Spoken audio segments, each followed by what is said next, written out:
नमस्कार दोस्तों, मेरा नाम है आदर्श सिंह और आज इस वीडियो में हम पढ़ने जा रहे हैं मेसोलिथिक। मेसोलिथिक का मतलब क्या होता है?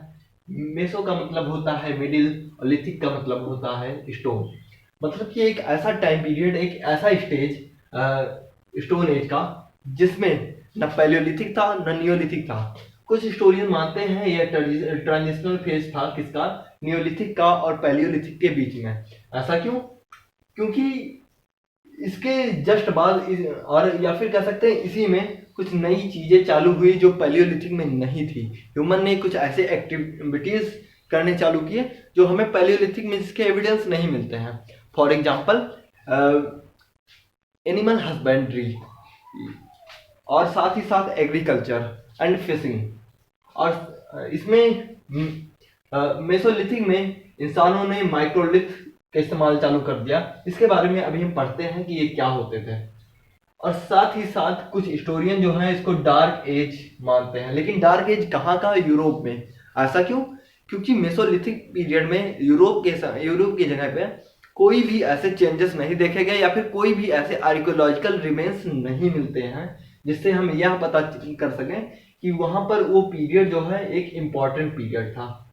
लेकिन वहीं कुछ कंट्रीज हो गए या फिर अफ्रीका हो गए या फिर एशिया में सबसे ज्यादा कह सकते हैं कि मेसोलिथिक पीरियड में बहुत मास लेवल पे चेंजेस हुए। ये ट्रांजिशनल फेज इसलिए हम इसको कहते हैं, और यूरोप में डार्क एज कहते हैं।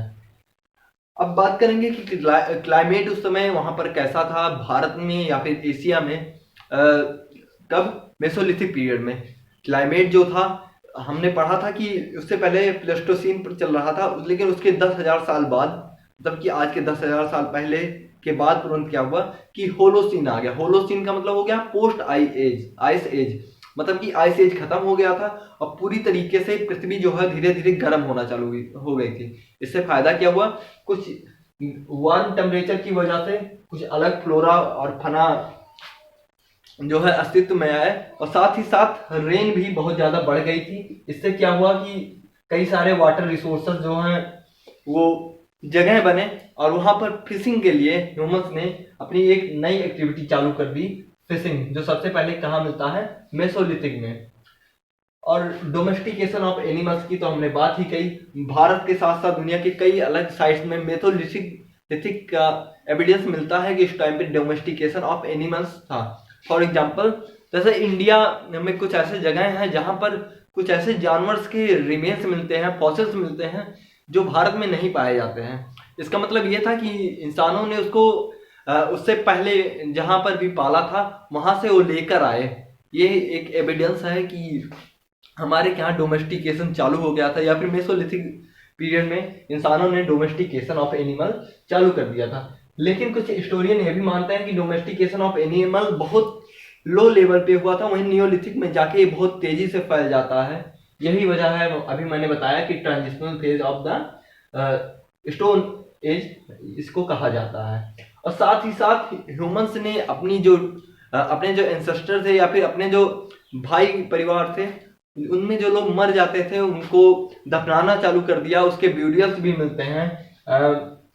प्रतापगढ़ उत्तर प्रदेश में कुछ ब्यूरियल्स पाए गए, और कुछ और भी साइट्स पे ब्यूरियल्स पाए गए, जिससे यह पता चला कि मेसोलिथिक एज में इंसानों ने मरे हुए इंसानों को दफनाना चालू कर दिया था।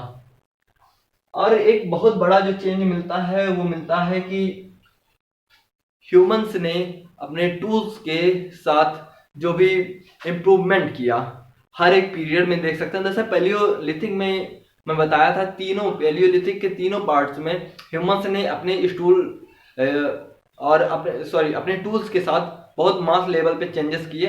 वही सेम चेंजेस जो हैं हमें मिल जाता है मेसोलिथिक पीरियड में। वो चेंजेस क्या है? Use of microlith. माइक्रो मतलब होता है छोटा, लिथ मतलब होता है स्टोन का बना हुआ कुछ भी। कुछ ऐसे हथियार जो स्टोन के बने होते थे लेकिन काफी छोटे होते थे। माइक्रोलिथ को स्टोन दो पार्ट में डिवाइड करते हैं, एक जियोमेट्रिकल शेप में, एक नॉन जियोमेट्रिकल शेप में। जियोमेट्रिकल शेप क्या होता है? कोई भी चीज जो मैथ के कुछ चीजों से रिलेटेड है, for example circle, square, triangle, तो अधिकतर क्या होते थे कि जियोमेट्रिकल शेप में मिलते थे, और नॉन जियोमेट्रिकल शेप में भी माइक्रोलिथ मिलते थे। माइक्रोलिथ मतलब छोटे औजार या फिर छोटे स्टूल या छोटे टूल्स। तो फिर कौन कौन से माइक्रोलिथ थे उसका मैं एग्जांपल दे सकता हूँ। एक एरो, दूसरा बो, ट्रेपाइज, बोन्स और हॉर्न। हॉर्न मतलब कि सींग के बने, जानवरों के सींग के बने हुए माइक्रोलिथ भी हमें मेसोलिथिक पीरियड में मिलते हैं। अब कुछ साइट्स हैं जिसके बारे में भी बात करना जरूरी है कि कौन कौन से साइट्स हैं जो एग्जाम के पॉइंट ऑफ व्यू से बहुत इंपॉर्टेंट होते हैं। पहला है भीलवाड़ा जो राजस्थान में है, मेहसाना गुजरात में, बिहार के राजगीर में और गुंटूर आंध्र प्रदेश में। उसके साथ साथ उत्तर प्रदेश के कई साइट्स पे जैसे कि हमने बात किया प्रतापगढ़ और मिर्जापुर में मेसोलिथिक के साइट्स मिलते हैं। और साथ ही साथ यह भी एविडेंस मिलता है कि एग्रीकल्चर जो है उस टाइम पे स्टार्ट हुआ था। एग्रीकल्चर क्यों स्टार्ट हुआ, हमने बताया कि क्लाइमेट में एक अलग बदलाव हुआ था, साथ में रेन चालू हो गया था जिसकी वजह से फिशिंग भी चालू हो गई थी मीजोलिथिक पीरियड में। यही कारण है कि हम इसको ट्रांजिशनल फेज ऑफ एग्रीकल्चर कहते हैं। एक इंपॉर्टेंट टॉपिक है, छोटा छोटा टॉपिक है लेकिन एग्जाम में बराबर आता है। धन्यवाद।